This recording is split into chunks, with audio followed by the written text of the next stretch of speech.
رب اشرح لی صدری جب احساس کے ساتھ پڑھیں گے تو ہمیں محسوس ہوگا کہ ہمارا سینہ کھل رہا ہے، اور جب کوئی چیز کھل جائے تو جو چیزیں اس میں گھر کی ہوئی ہیں وہ سب نکل جاتی ہیں۔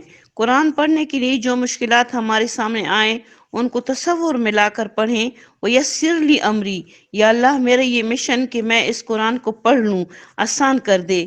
کچھ مشکلات بعض اوقات جو انسان کے اندر ہوتی ہیں، اپنی سستی، اپنی کاہلی، اپنی غفلت، اپنی سنگدلی، اپنے اندر کے میلے جذبات، جو انسان کو اس کی جانب بڑھنے نہیں دیتے۔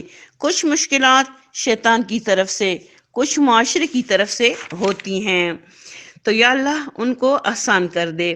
وحلل کا لفظ جو ہے حل سے ہے۔ حل کا مطلب ہوتا ہے عربی میں گرہ کھولنا، گرہ کھولی جاتی ہے۔ عموماً بعض اوقات انسان ایک چیز کو سمجھتا ہوتا ہے لیکن ایکسپریس نہیں کر سکتا، بتا نہیں سکتا، چونکہ قرآن کلام اللہ ہے، یعنی اللہ کا کلام ہے، تحریر نہیں ہے۔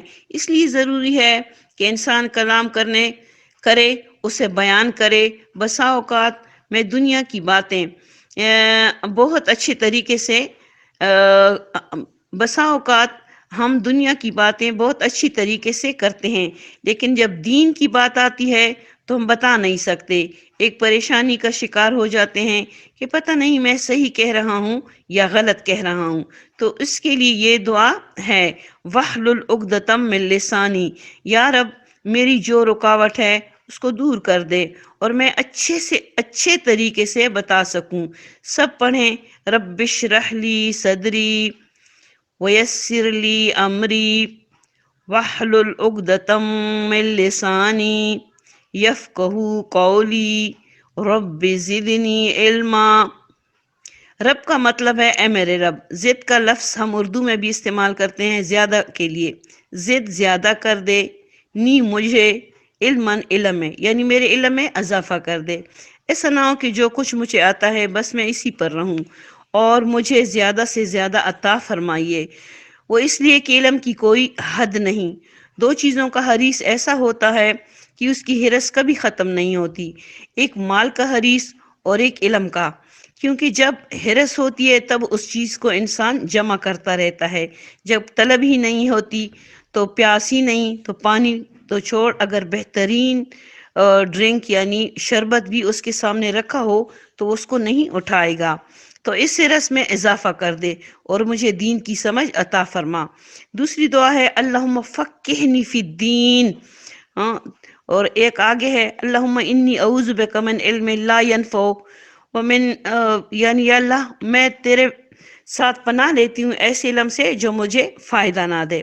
اور اس طرح بہت سی اس کی مسنون دعائیں بھی ہیں۔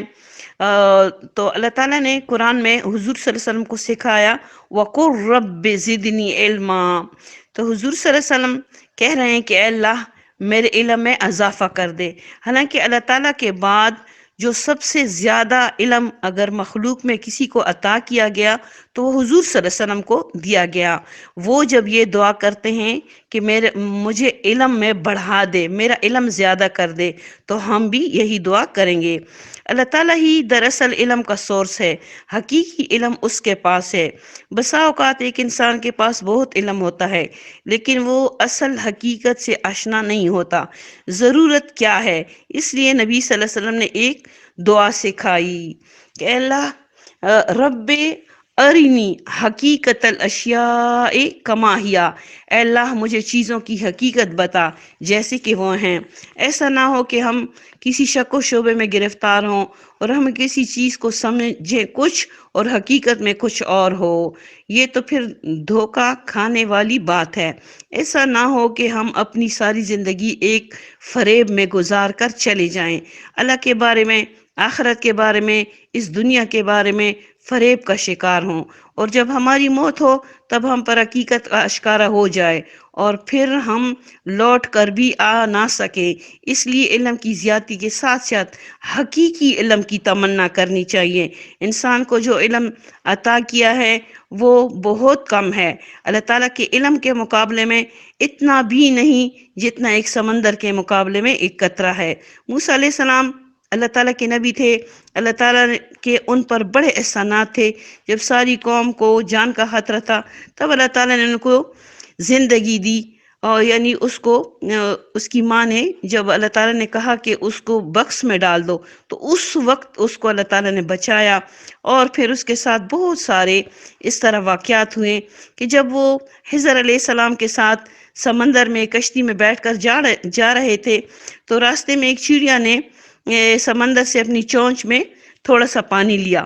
تو موسیٰ علیہ السلام نے جب خضر علیہ السلام سے پوچھا تو اس نے کہا کہ ہمارا علم جو ساری دنیا میں اللہ تعالیٰ نے جتنا علم رکھا ہے وہ اتنا ہے جیسے چڑیا کے چونچ میں جتنا پانی ہے، اور باقی سمندر جو ہے وہ سارا اللہ تعالیٰ کا علم ہے. یعنی اس سے بھی اللہ تعالیٰ کا زیادہ علم ہے. تو ہم اللہ تعالیٰ کے علم کا احاطہ نہیں کر سکتے. آیت الکرسی میں اللہ تعالیٰ فرماتے ہیں وَلَا يُحِيطُونَ بِشَيْءٍ مِّنْ عِلْمِهِ إِلَّا بِمَا شَاءَ. تو ہم تو اللہ تعالیٰ کے علم کا احاطہ نہیں کر سکتے، لیکن جتنا اللہ تعالیٰ چاہے وہ ہمیں عطا کرے گا. اس لیے ہم اس حقیقی علم کے پانے کے لیے قرآن کی طرف رجوع کرتے ہیں. جس نے اس کائنات کو بنایا، ستارے، سیارے، انسان، ان سب کے سامنے ہماری زمین صرف ایک نقطہ نظر آتی ہے. ہزاروں لاکھوں گیلیکسی ہیں. جس نے ساری کائنات کو بنایا، ہمارا خالق بھی وہی ہے. تو حقیقی علم ہمیں جو حاصل ہوگا وہ اللہ تعالیٰ کے کلام یعنی قرآن سے حاصل ہوگا. اس وقت تک ہم جاہل ہیں جب تک ہمارے پاس حقیقت نہیں ہے. تو حقیقی علم صرف اللہ تعالیٰ کے پاس ہے، اور اللہ تعالیٰ نے ہمیں قرآن میں وہ عطا کیا ہے. تو اللہ تعالیٰ ہمیں سمجھنے کی اور پڑھنے کی توفیق عطا فرمائے. قرآن مجید پڑھنا ہمارے لیے کیوں ضروری ہے؟ اس لیے کہ ہمارا علم نامکمل ہے. جب تک ہم اس کتاب کی طرف رجوع نہ کریں گے تو ہمیں حقیقی علم حاصل نہیں ہوگا. اللہ تعالیٰ نے کائنات میں جو کچھ بھی بنایا ان کو کام کرنا سکھایا. سورج کو معلوم ہے کہ اسے کیا کرنا ہے، پہاڑوں کو معلوم ہے وہ کس کام کے لیے ہیں. تو ہوا اپنا کام کر رہی ہے. نباتات، جمادات، حیوانات، الذی خلق کل شیء ثم ھدی. اللہ تعالیٰ نے ہر چیز کو بنایا پھر اس کو کام کرنا سکھایا. تو ہمیں بھی سکھایا. اس طرح ہم کیا کرتے ہیں؟ انسان کے پاس سب سے زیادہ علم ہے، وہ اشرف المخلوقات ہے. اس نے فیکٹریاں لگائی، اس نے کھیتیاں اگائی، اس نے بہت کام کیے، وہ سائنسدان بنا، جہاز اڑائے. لیکن حقیقی علم اللہ تک پہنچنے کے لیے وہ صرف ہمارے پاس قرآن ہے اور رسول اللہ صلی اللہ علیہ وسلم کی احادیث ہے. تو اللہ تعالیٰ ہمارے لیے یہ سب کام آسان کرے کہ ہم اللہ تعالیٰ کے حقیقی علم تک پہنچ سکیں. وآخر دعوانا ان الحمد للہ رب العالمین.